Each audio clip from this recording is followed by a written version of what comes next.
The moment I saw Karen's luxury SUV parked fully inside my locked workshop, with the engine off and not a soul around, I honestly thought I was having a heatstroke. My tools were scattered, my latest build was blocked in, and on the front windshield was a sticky note that simply said, "I needed shade. Thanks." That's it. No apology. No number. Not even her name. Just that smug, entitled scribble that somehow managed to turn my $300,000 restoration project into her personal sun shelter. I didn't scream. I didn't call the cops. I picked up my welder, sealed every door shut like a vault, and booked myself a vacation out of state. And oh yeah, I left the cameras rolling. 2 weeks before this madness, life was good. I was finally ahead on my orders, my clients were happy, and I just installed a hydraulic lift that made restoring classic muscle cars an absolute joy. My workshop wasn't just a place of work. It was my peace, my pride, and honestly, the only reason I could stand living under the iron rule of an HOA that had more drama than a reality show reunion. But I figured as long as I kept my nose down and didn't paint anything neon or leave tools on the lawn, I'd stay off their radar. That illusion shattered the day Karen moved into the corner lot down the hill. She arrived in a white Escalade, blasting opera music with the windows down and yelling at the movers for stacking her yoga mats vertically instead of horizontally. Within 48 hours, she had introduced herself via a laminated pamphlet titled Karen's Guide to a Better Neighborhood, which included her made-up role, HOA Liaison of Parking and Aesthetic. I thought it was a joke. It wasn't. A week later, I caught her measuring the length of my driveway with a tape measure. When I asked what she was doing, she said, "Just checking to see if you're still within the community's visual harmony guidelines."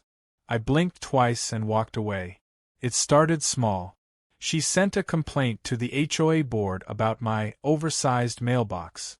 Then one about the unsubtle garage paint tone. Then she claimed my clients driving in for consultations congested the peace. Most were laughed off by the other board members, who found her annoying but harmless. But harmless turned hostile fast. One morning, I came out with coffee in hand to find her SUV halfway across my gravel path, tires kicked up like she'd done donuts at 3 a.m. She had the nerve to wave from her front lawn and shout, "Sorry, temporary parking." I chalked it up to a one-off. Maybe she had guessed. Maybe she was confused. I left a handwritten note on her windshield, short, polite, and direct. "Please don't park on my shop entrance again. This area is under video monitoring. Thank you." The next morning, my note was gone, and so was her car. But in its place was a set of fresh tire marks leading all the way up to the edge of my hydraulic ramp. I checked the cameras. She had driven up at midnight, stood in front of the shop for a full minute, looked directly into the camera, and flipped it off. No subtlety. No confusion. Just entitlement with headlights. That's when I contacted the HOA board directly. I sent the footage. I explained the safety concerns, especially considering I often used flammable materials, sharp tools, and heavy equipment. But the response was diplomatic at best. "We'll look into it," said Mr. Lewis, the HOA president, a man who spent more time worrying about fence heights than actual human behavior. I asked if they'd at least issue a notice or talk to her. He muttered something about not wanting to escalate neighbor tensions and needing a formal complaint trail. Translation: "You're on your own." So I called the local PD. Officer Grant, who'd responded to one of my false noise complaints a month prior, showed up again. He watched the footage and raised an eyebrow. "You say she parked inside your workshop?" I nodded. "And she's not authorized? No lease agreement, nothing?" I shook my head again. "All right, sounds like trespassing." But then Karen came marching up the street in her designer sandals and immediately turned on the waterworks. He locked my car in. I thought it was a community facility. He threatened to burn it down. I stood there in greasy coveralls, holding a coffee cup, blinking in disbelief. The officer sighed. Look, I can't arrest her unless there's damage or a restraining order violation. Civil matter for now. File a report and document everything." And with that, he left. Karen gave me a smug little smile and sashayed off like she'd just won a pageant. I stood there wondering how someone could lie so confidently while knowing they were caught on camera doing the exact opposite. Days passed, and the situation escalated. Karen began parking directly in front of the workshop every other day. Once, she even backed her SUV halfway into the shop while I was inside working on a '67 Camaro. When I asked what the hell she was doing, she smiled and said, "Just checking for safety hazards." Then she got into her SUV, drove off, and left behind a cloud of entitlement and cheap perfume. That's when I decided to get creative. I ordered motion-triggered alarms. I repositioned cameras. I even installed reinforced brackets around the doors. But none of it worked, not when the HOA refused to act and the police kept kicking it back as a civil nuisance. Karen had found the loophole and was exploiting it with Olympic-level dedication. Until the day she took it one step too far. It was a Friday. I had stepped out for 20 minutes to grab lunch. When I returned, the workshop was shut, locked, but eerily quiet. I opened the access gate and saw it, the Escalade. Not just in front of the workshop, not partially on the drive, but inside. Fully parked between my workbench and lift like it belonged there. No note. No Karen. No contact. I stood there, jaw slack, watching as my stress levels caught fire. I called her. Straight to voicemail. I knocked on her door. No answer. I texted, "Your car is inside my workshop. This is trespassing. Move it or I'm calling a tow." She replied 3 hours later with, "Oops. Was in a rush. I'll swing by later.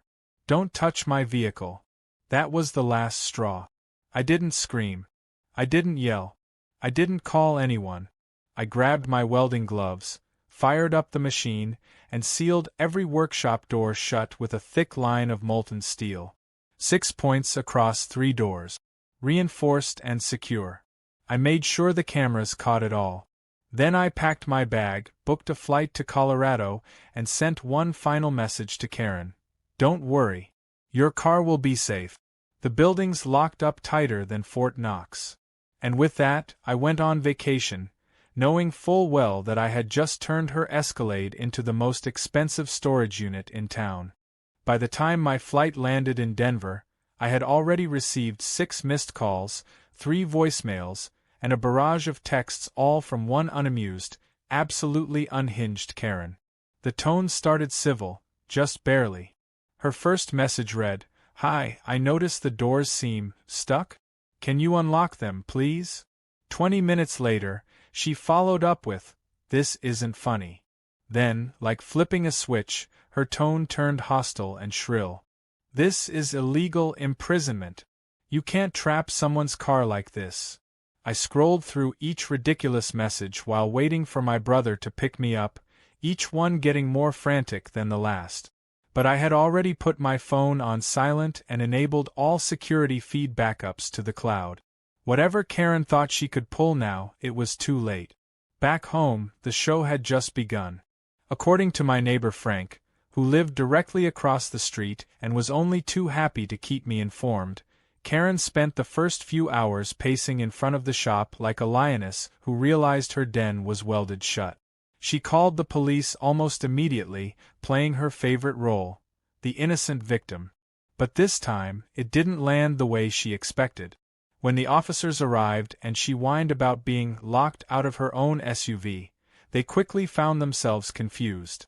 One peek at the security feed from my front-facing camera revealed what they needed to know. Karen had entered my private workshop without permission and parked inside it. I hadn't moved her car or tampered with it in any way. I simply secured my building while she happened to be inside it. The officers, as Frank told me while chuckling over the phone, shrugged and told her, "Ma'am, it sounds like a civil dispute. You might need to call a locksmith." Karen's next genius move was exactly that. She tried to bring in a locksmith, But the man took one look at the welded steel seams and said he wasn't touching that mess. Liability, he muttered. Karen lost it. She demanded he cut through it, even offered him cash on the spot. When he refused, she threw a tantrum so loud Frank could hear it from his porch. She yelled into her phone about needing to get the fire department involved, and even tried to get animal control to investigate, a strange chemical smell coming from inside. Of course, there was nothing of the sort, just the rich scent of metal, grease, and karma marinating under a sealed roof. The HOA caught wind of the situation on the second day. Mr. Lewis, ever the reluctant leader, left me a message that tried desperately to stay neutral. He said, "Ray, I hope you're doing well. There's been some concern raised about access to the workshop. I think it would be best to resolve this peacefully." I didn't bother replying. Instead, I posted a note to the community board with one line: "My private workshop is locked and monitored for security purposes. Any unauthorized vehicles are being documented." That post got more likes than anything I'd ever put up. Neighbors were watching this whole fiasco unfold like a reality show in real time. On day 3, Karen escalated again. She showed up with a news van. Yep. Channel 8 local news parked on the edge of the cul-de-sac, and out came a reporter and cameraman. Karen stood dramatically in front of the workshop, arms crossed, acting like she was a whistleblower revealing some dark neighborhood conspiracy. The segment aired that night under the ridiculous headline, "Local Woman's Car Held Hostage by Neighbor." But to her horror, the camera crew had also interviewed Frank, who calmly explained to the reporter that Karen had illegally entered someone's private property, parked her SUV inside their workspace, and was now trying to play the victim after being caught. The station aired both sides. Comments online quickly turned against Karen. The true kicker came on day 4, when an anonymous email was sent to the HOA board. It contained scanned documents showing Karen's SUV registration was expired and her license was currently suspended due to a pending hit-and-run case in a neighboring county. The documents were verified, and suddenly the same woman demanding justice was now exposed as someone who shouldn't have been driving at all. Once again, the pieces began falling into place, and Karen was on the wrong end of every one of them. Meanwhile, I was having the most peaceful vacation I'd had in years. My brother and I went hiking in the Rockies, grilled steaks, played pool in his garage, and watched reruns of old action flicks. Every night, I'd check the security feed just to see what flavor of meltdown Karen was serving that day. One night she arrived with bolt cutters and 2 large men who looked like they'd been hired off a Craigslist ad.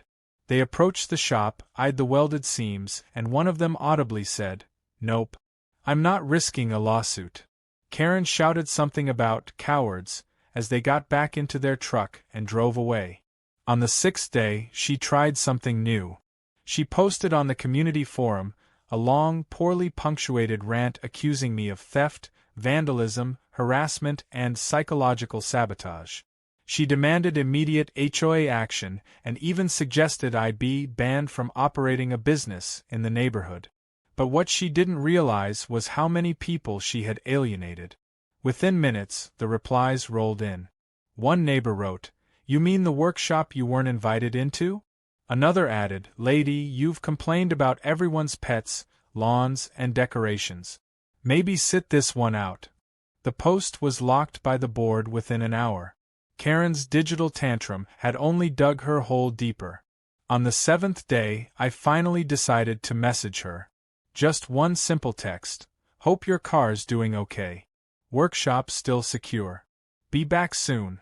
No threats. No insults. Just a reminder that I was watching and, more importantly, not worried in the slightest. She didn't reply. Instead, she tried sneaking in a complaint to code enforcement. She claimed I was operating an illegal commercial structure and that toxic welding fumes were a danger to the community. Unfortunately for her, my permits were in perfect order, and the inspector who showed up? He was the same guy who had approved my building extension 2 years earlier. He took one look, gave a thumbs up to Frank, and left. By the end of the week, It was clear that Karen was unraveling. Her SUV, now sitting untouched for 8 days inside a sealed garage, was becoming a symbol of her entitlement and helplessness.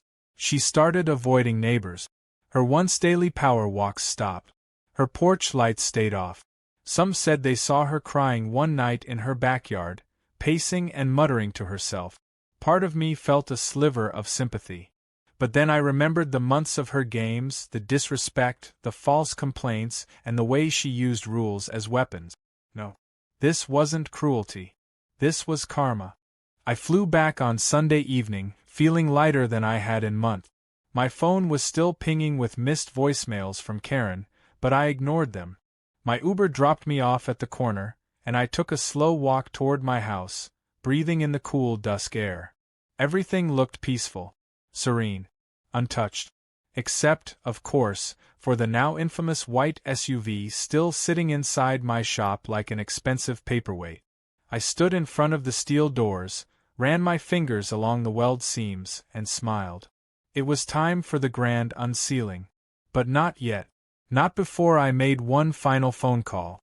I reached out to the local authorities, shared all the documentation I had collected over the past 10 days, and invited them to witness the removal.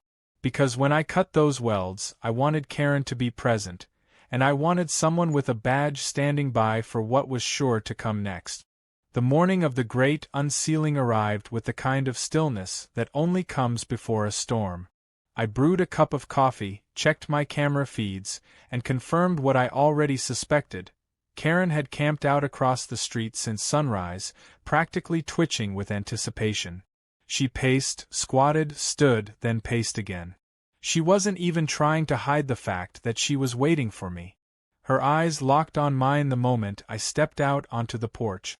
I gave her a casual wave, sipping my coffee like I was about to enjoy a leisurely morning, not prepared to unleash months of frustration through one final satisfying act of justice. I didn't walk straight to the workshop. No, I took my time, stretched, talked to Frank, who was outside trimming hedges, pretending he wasn't just here for the show. He smirked and gave me a thumbs up.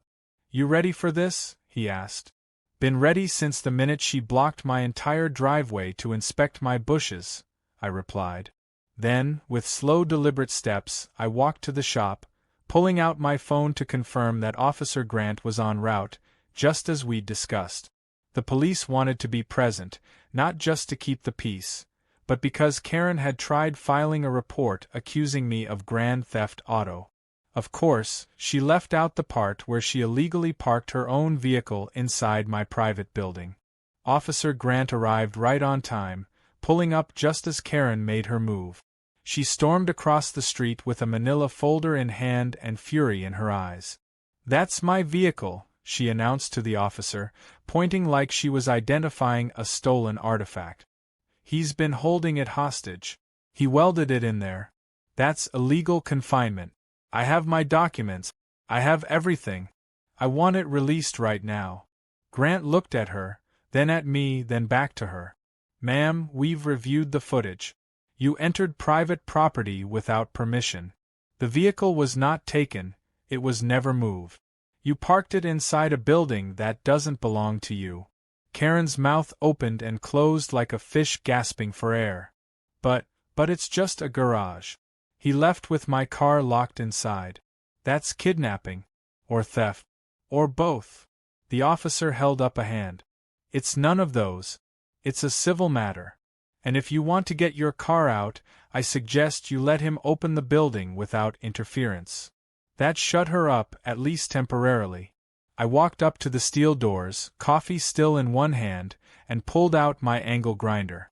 The welds had held beautifully, not even a speck of rust despite the week-long exposure. I fired up the tool, sparks flying in short bursts as I carefully cut each seam one by one. The grinding echoed through the neighborhood, and with every metallic screech, Karen's face contorted a little more. By the time the last weld snapped and I heaved the doors open, the tension in the air was thick enough to choke on. The SUV sat there, looking pristine but utterly defeated. Dust coated the windshield, and a sticky note was taped directly in the center. It read, Next time, call a cab. I hadn't put it there.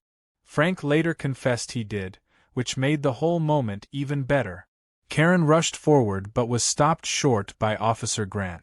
"Ma'am, before you touch the vehicle, I have to inform you of a few things," he said. "1. Your registration is expired. 2. Your license has been suspended. You are not allowed to drive this vehicle." Karen froze, her hand halfway to the driver's side door. "That's not true," she hissed. "I fixed it. I paid it. It's all a mistake." Grant pulled out a small tablet and tapped through a few screens. "As of this morning, the system still shows suspension active and registration unpaid. I'm going to have to ask you not to operate this vehicle." She looked like she might explode. Her entire face turned a shade of red I didn't think was humanly possible. "So what now?" she demanded. "Do I just leave it here?" I stepped in. "You'll need to have it towed. Or pushed. But you're not driving it out of here. Not unless you want another fine, or worse." That was the moment she snapped. Not a screaming, violent outburst like some expected. No, this was worse. She went quiet. Dead quiet.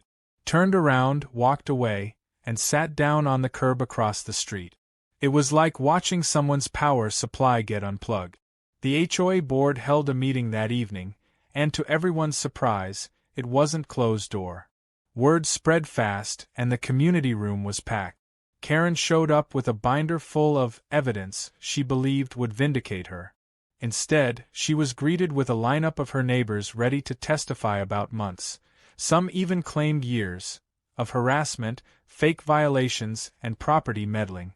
One man shared how Karen reported his child's lemonade stand for unauthorized commercial activity.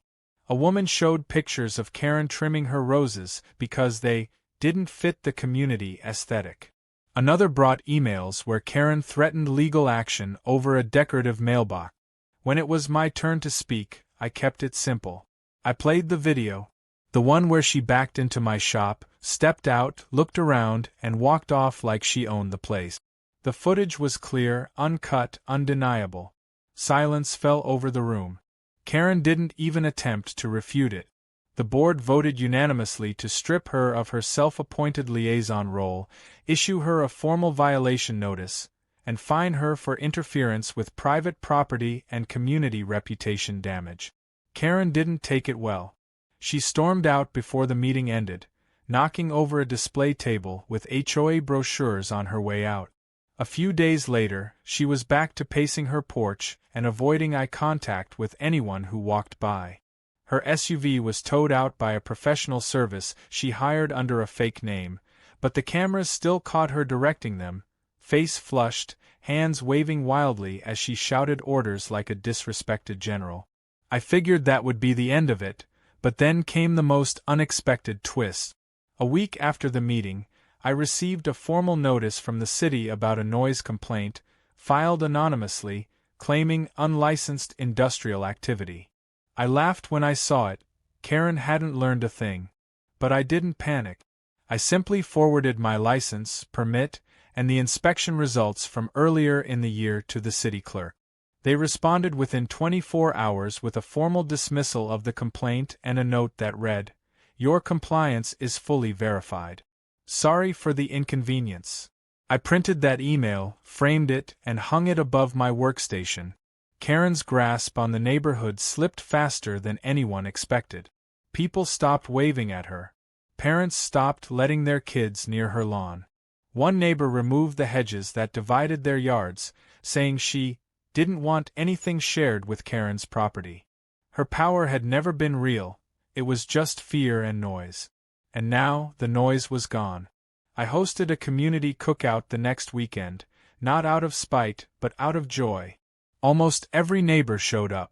Burgers sizzled, kids ran around with water balloons, and music played from an old jukebox I had restored last fall.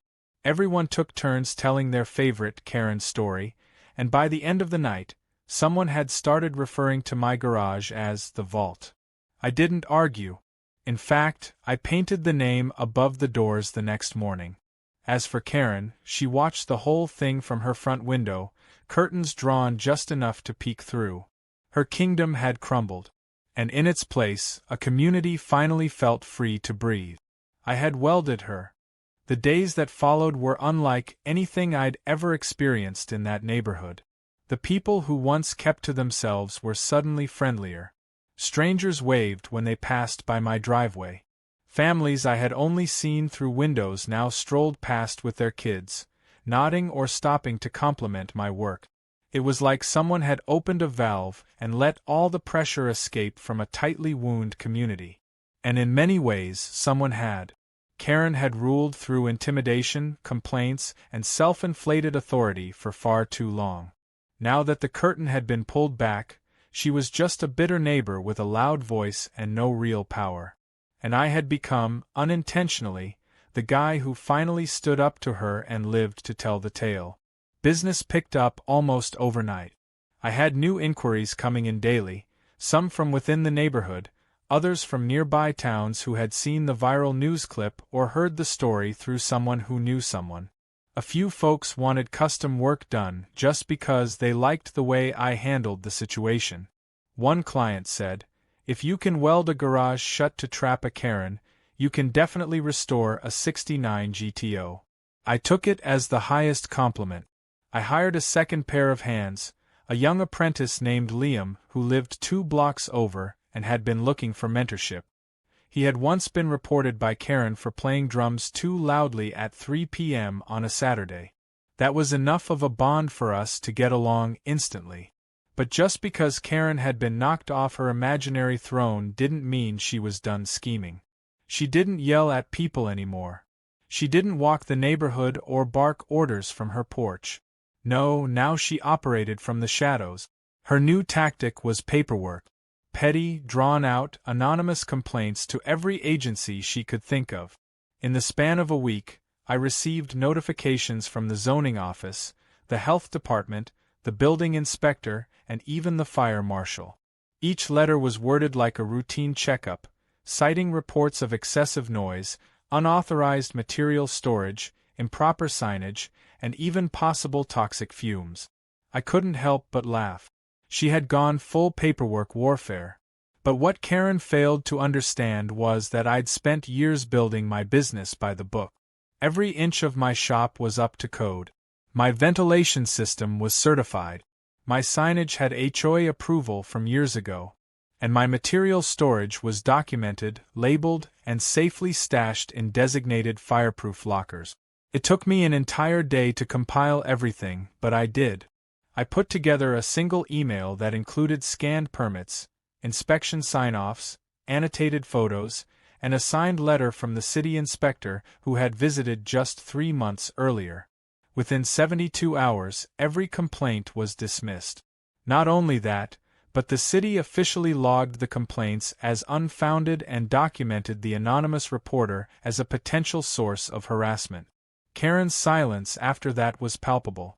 I could practically feel her seething behind her curtains, watching the community thrive while her carefully constructed empire of fear turned to dust. She tried one last desperate move, a civil claim. A few weeks later, I received a summons from the county courthouse. Karen had filed a small claims case against me, alleging emotional distress, damage to property, and reputational harm. The list of accusations read like the fever dream of a gossip columnist.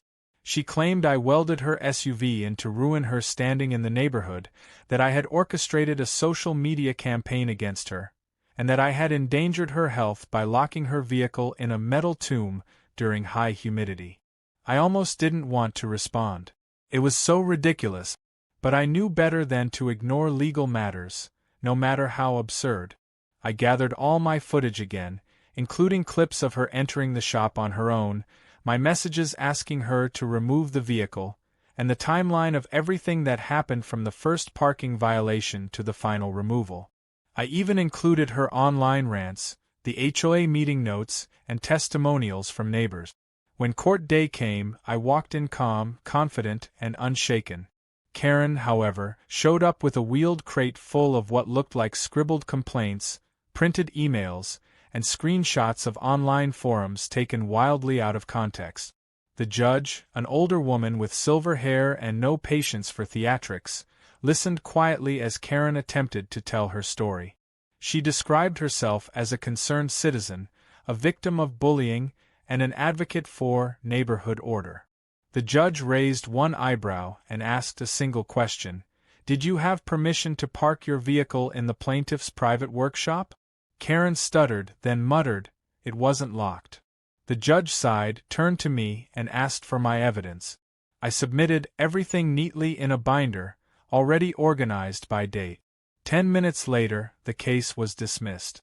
Karen was warned about abusing the court system, and I was awarded a judgment for legal fees totaling just under $1,000. I didn't cash the check when it arrived. I framed it and hung it right below the email from the city inspector. A little victory wall, built not from spite but from persistence. I had never gone looking for this battle, but since it found me, I had made sure to finish it properly. And yet, Karen wasn't quite finished with herself. That's the funny thing about people like her. They don't need opponents to lose, they just need an audience that stops applauding. The community made it clear that the applause was gone. Neighbors stopped replying to her emails. Her invitations to HOA events were quietly ignored. Even her walking group. Yes, she had formed one to monitor lawn heights and sidewalk cleanliness, disbanded without a word. One neighbor removed the bush line that divided their properties, not to merge yards but to install a security camera aimed squarely at Karen's driveway. Another repainted their home with a bright mural titled "Freedom from HOA Tyranny," a colorful, passive-aggressive dig that made local headlines. No one asked them to remove it.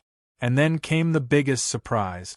A month after the lawsuit debacle, I received a knock on my door from none other than Mr. Lewis, the HOA president himself. He looked tired, worn down by years of tension and bureaucracy. "Ray," he said, "we've had a vote, and the board wants to offer you something. We'd like you to join the HOA council. Officially. As a member who brings common sense." I nearly dropped my coffee. Me? On the HOA board? The very same group that had ignored every warning I'd given about Karen? It was tempting. It was justice. But I declined. I told him I'd rather help from the outside. Fix cars. Weld things. Maybe teach neighborhood kids how to change oil or run diagnostics. And if the HOA ever needed help with something real, I'd be there. I didn't need a title. I already had what I wanted. My shop. My peace. And a neighborhood that finally learned how to breathe again. Karen, now stripped of influence and drowning in her own bitterness, stayed mostly indoors. Her property looked the same, but it felt abandoned. Cold. Lifeless. Every once in a while, I'd see her watering her bushes with the same robotic motions she once used to fill out violation notices. No one bothered her. No one confronted her. There was no need. One afternoon, as I was tuning the engine of a restored '68 Mustang, Liam walked into the shop holding a large poster board. It was the community kids, thanking me for fixing their bikes, helping with their go-karts, and teaching them basic car maintenance. In the center of the board was a cartoon drawing of my workshop, with bold letters scrawled above the roof. It read, "The Vault, where Karen got welded." I laughed so hard I had to sit down. I taped the poster next to my other trophies of triumph. And for the first time since Karen parked her SUV in my shop uninvited, I realized something important. It was never just about the car or the workshop or even the welding. It was about setting boundaries, about proving that respect goes both ways. And in this small corner of the world, with a torch in one hand and a whole lot of patience in the other, I'd finally earned mine. It had been 2 months since the last real Karen incident, and for the first time in years, the neighborhood had found its rhythm. People mowed their lawns without worrying about tape measures. Kids rode bikes without being photographed for so-called community violations. The HOA board operated like a normal committee instead of a neighborhood surveillance squad, and the air just felt lighter. My shop, once a quiet corner of personal retreat, had turned into something much more, part workshop, part gathering place, and part symbol of resilience. I never set out to become that guy, the one who stood up and changed things, but now that I wasn't going to shy away from it. Karen, meanwhile, had all but disappeared. She was still in her house, still lurking behind curtains, still watering her bushes with robotic stiffness. But the fire in her eyes, that delusional sparkle of authority, was gone. Occasionally she ventured out to pick up a package or drag her garbage bins to the curb, but she kept her eyes down and her mouth shut. No more laminated warnings. No more flyers. Not even passive-aggressive mutterings. It was like watching a storm cloud shrink into a puddle. The funny part was, nobody really wanted her to leave. They just wanted her to stop trying to rule everything like a suburban dictator.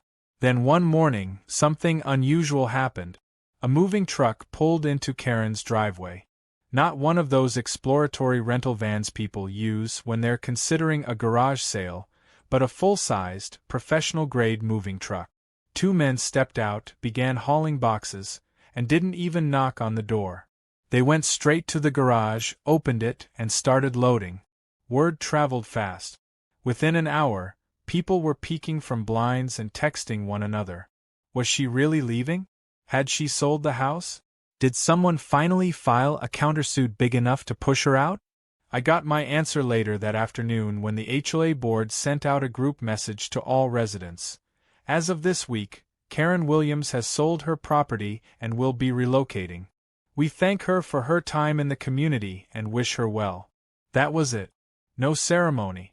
No parting speech. No farewell cupcakes or photo collages. She was just gone. The SUV was already parked inside the truck, strapped down tightly as if even the movers didn't trust it to behave. By sundown, the only sign she had ever lived there was the bare dirt patch where her lawn ornament army once stood like HOA soldiers enforcing imaginary rules. I didn't say anything that day. I didn't post, didn't gloat, didn't even wave as the truck pulled away. I just stood in front of my workshop, arms crossed, watching the last chapter of chaos roll out of the neighborhood with zero fanfare. And for some reason, that felt even better than revenge. This wasn't about rubbing it in, it was about closure. She had made her decisions.